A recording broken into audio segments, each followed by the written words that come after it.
everybody, welcome back to my channel. I am Ashley, and in today's video I am going to be talking to you guys about ways I'm going to get organized for my daycare. So I have so many things that I have on my plate, and I feel like a lot of times I'm running around like going crazy basically because I don't have everything organized. I just want everything to be easy for me, myself, and I as a business owner, as a mother, as a provider. I want to have everything easy, and these are some things that I feel like are going to help me when it comes to being more organized for this upcoming year.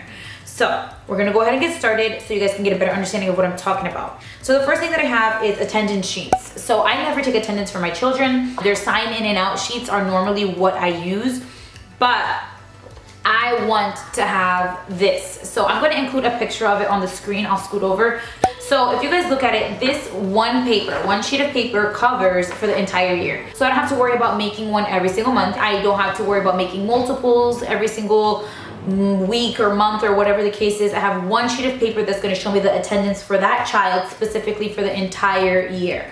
So as you guys see, January to December all the way to the 31st. And then at the bottom I created this key. I have A for absent, C for closed, V for vacation, X for the weekend, and then check mark for if they were present. I also put the year of, so it would be like the year of 2020. It'll be the child's name, Rebecca. I always use Rebecca in all of my daycare. I don't have a kid named Rebecca, but I always use Rebecca as an example. And then it has their date of enrollment. Some parents write the wrong date of enrollment on their applications. They write the date that they fill it out, or they write the date that they received it, or that they printed it, whatever. They write the wrong date. They don't write the date that they actually start in my daycare. And I like to know that date because let's say that a student, her first day is January 1st, but she filled out the application December 25th.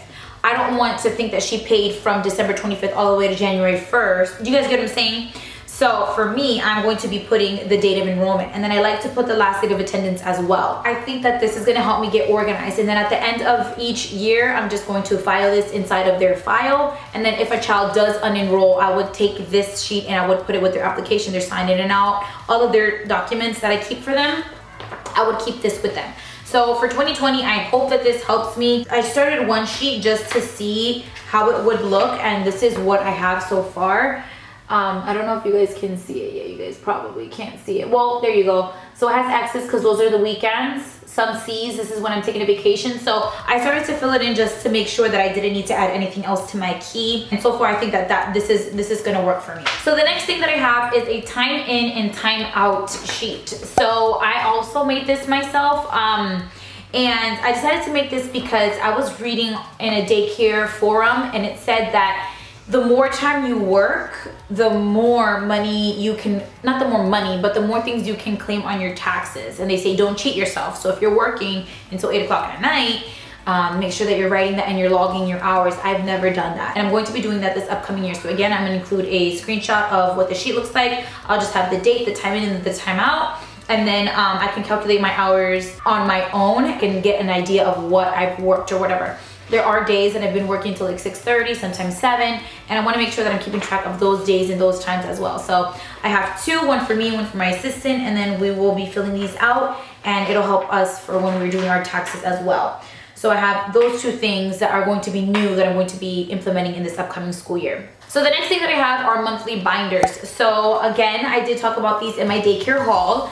I did purchase the cover or the actual decoration of the binder from Teachers Pay Teachers. I'll have a link down below. And then I did finish putting in the side ones so that when I do file them, I can see the month written on the side, and it'll be easier for me. So I did decide to do this because it's going to help me with so many things. So I'm going to put my attendance sheets in here. I'm going to put my time in and out sheet in here. Inside of this manila folder, I think it's called a manila folder, I have my curriculum already set. I already know what I'm doing for the entire year when it comes to letters, colors, numbers, and shapes. And in here I have all of those things. So for January, I don't even know what, okay, so we're doing the letter L and E. We're doing the shape star, the number 1, and the color blue. So I'm going to slowly start developing activities for the kids based around these. So these manila folders, I did get them from Sam's. I just hole punched them, and then I'm putting them in each folder for every single month. I've done it already all the way till December, and I already have everything that I need. So I do also have a theme for the month, and I believe January is transportation, so I'm also going to incorporate some of that in this binder as well. So I just thought that this would be a lot easier for me. I have everything organized for the month of January. I'm going to be doing tracing sheets, I'm going to be doing coloring sheets, I'm going to be doing cut and paste sheets. Everything is going to go in this binder that has to do with the curriculum for this month. So another thing that I have is a tuition chart. So tuition charts I've already had in my daycare. I've always used them, and it helps me so much. I just gotta be a little bit better with doing it every single month. I'd rather do it monthly than weekly. Weekly is gonna be way too much on my plate. So I just gotta find myself sometime every month to sit down and insert their numbers. Now the tuition chart, I'll show you guys what it looks like. This is gonna be an example. I don't charge $100 a week. That's an example, but it's just to make it easier number-wise for you guys. It has dates of every week that I'm open, and then it has the receipt number, the amount that they paid, and then at the end it adds it up. I'm going to be doing a video on how I create a tuition chart separately, because I am going to be starting a tax series, which it has to do with daycare and taxes and stuff like that. And if I do everything in one video, it's gonna be super long, so I'm gonna break it up into pieces, and making a tuition chart is part of it. The tuition chart is gonna keep you really organized if you guys aren't doing it already. Super easy, it adds everything up for you. I just print that out at the end of the year. I add my EIN manually with a pen on the top. I always make 2 copies, one for the parent, one for myself, and then the one that I keep, I have the parent sign that I did give them their tuition chart, and then they can use that for taxes, and they don't need anything else from me.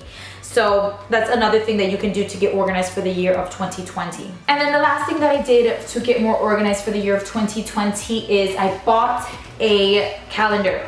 So this calendar has everything on it. It's just a huge calendar. It's really big, and it has the dates. As you guys can see, it's for January 2020. That's when it starts. And I wrote down the letter that we're doing, the number, the color, the shape, and then the theme. So the theme for January, like I did mention to you guys, is transportation. Shape is star, color blue number 1, and then the letters are L and E. So I decided to get this because I feel like it's gonna be a little bit more easier for me when it comes to my daycare. So I'll explain myself. So I'm looking at this, and I know that on January 15th, I have a shot record that expires.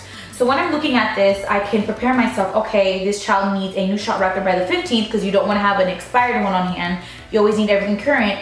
So when I'm looking at it, I can go ahead and be like, okay, I'm going to tell her on the 4th of January and on the 11th of January that she does need to get me that record, so that she doesn't fall behind and then you don't end up with an expired shot record.